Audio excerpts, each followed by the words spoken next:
ओं नमो देव्यै महादेव्यै शिवायै सततं नमः। नमः प्रकृत्यै भद्रायै नेताः प्रणताः अस्मताम्। देखिए, आज के इस वीडियो में हम आपको कितनी रात्रि होती है ये आपको बताएंगे। पहले हिंदी में सुन लीजिए, जैसे वीर रात्र, महारात्र, काल रात्र, क्रोध रात्र, घोर रात्र, अबला रात्र, दिव्य रात्र, तारा रात्र, शिवरात्र, मृत संजीवनी रात्र, दारुण रात्र, देवी रात्र, गणेश रात्र और सिद्ध रात्र। 2 रात्र और होती है, कृष्ण रात्र और धर्म रात्र। ये सब मिला के 19 रात्र होती है, जिसके कि रात्र का नहीं, दिन का नहीं, रात्र का महत्व है।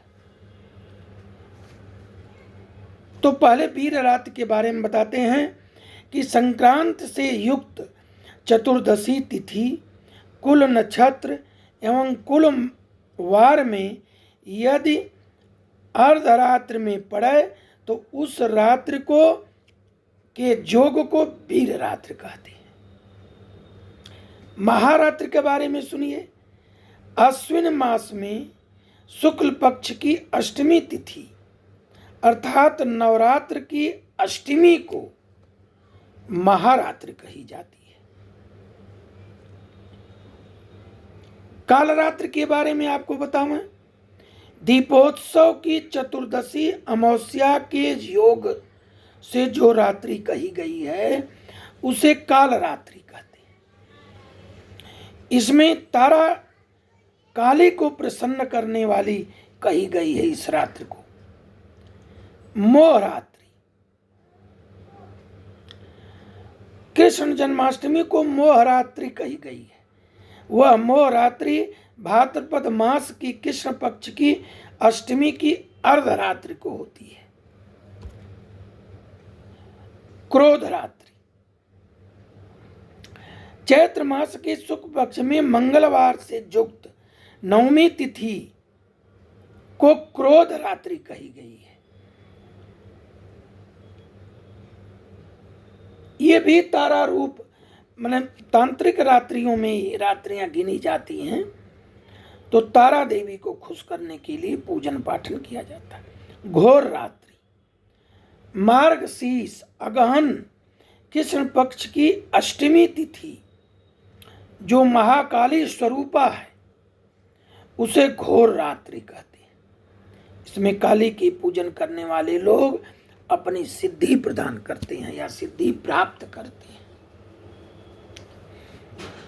दिव्य रात्रि, ज्येष्ठ मास की शुक्ल की दशमी 10 योग से समन्वित हो और शुक्रवार से युक्त रात्रि में एकादशी यदि हो तो इस तिथि को दिव्य रात्रि कहा गया है। स्कंद पुराण में दिव्य रात्रि को यदि व्यतिपात योग हो या ग्रहानंद में कन्या राशि के चंद्र में बिख राशि हो तो उस तिथि को 10 योग तिथि कहा जाता है और उस रात्रि को दिव्य रात्रि कही जाती है। तारा रात्रि, मंगलवार एवं संक्रांति से युक्त अमावस कुल नक्षत्र से युक्त हो और उसमें अगर ग्रहण पर जाए तो यह रात्रि बहुत भाग्य से मिलती है। इसमें माता तारा की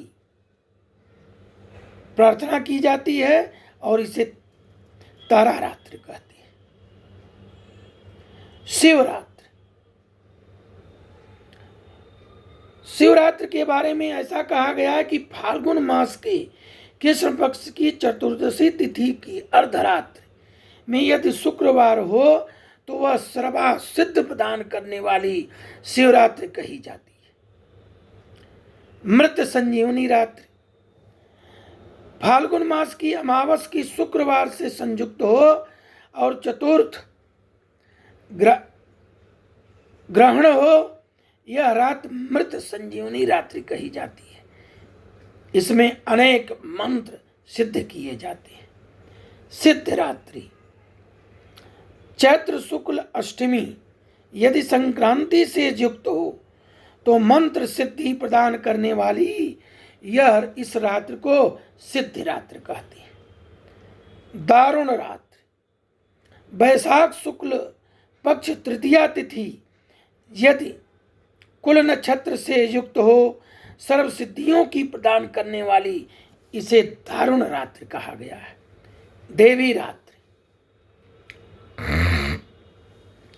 प्रति मास के कृष्ण पक्ष की अष्टमी तिथि यदि भौमवार मंगलवार से युक्त हो तथा कुल नक्षत्र से युक्त हो तो यह भौम मंगलवार से ही युक्त हो तो यह भी सिद्धियों को प्रदान करने वाली देवी रात्रि कही जाती है। गणेश रात्रि माघ मास की चतुर्थी तिथि को मकरकता यदि अर्धरात्रि में वह सिद्ध की आकांक्षा से साधक लोग गणेश सिद्धि के लिए इसको गणेश रात्रि कहा जाता है। सिद्धि रात्रि किसी भी मास की कृष्ण पक्ष की नवमी को सिद्ध रात्रि कहते हैं। बाणी रात्रि प्रत्येक मास के कृष्ण पक्ष की चतुर्थी को अगर कुल नक्षत्र से युक्त हो मंगलवार हो तो यह बाणी रात्रि कही गई है। कृष्णा रात्रि प्रत्येक मास की अमावस्या अगर मंगलवार हो अमावस्या को तो यह अक्षोभ्य ऋषि की प्रीति करने वाली इसे कृष्णा रात्रि कहते हैं। धर्म रात्रि पौष और माघ मास की अमावस्या अगर रविवार हो श्रवण नक्षत्र से युक्त हो तो इसे अघोरदय काल या महर्षियों ने इस रात्रि को धर्म रात्रि कहा है। ये जो रात्रि हम बोले हैं ये तंत्रोक्त विधि सिद्धि मंत्र के लिए किसी मंत्र को सिद्ध करना हो प्राप्त सिद्ध की प्राप्ति के लिए रात्रियां बनाई गई हैं।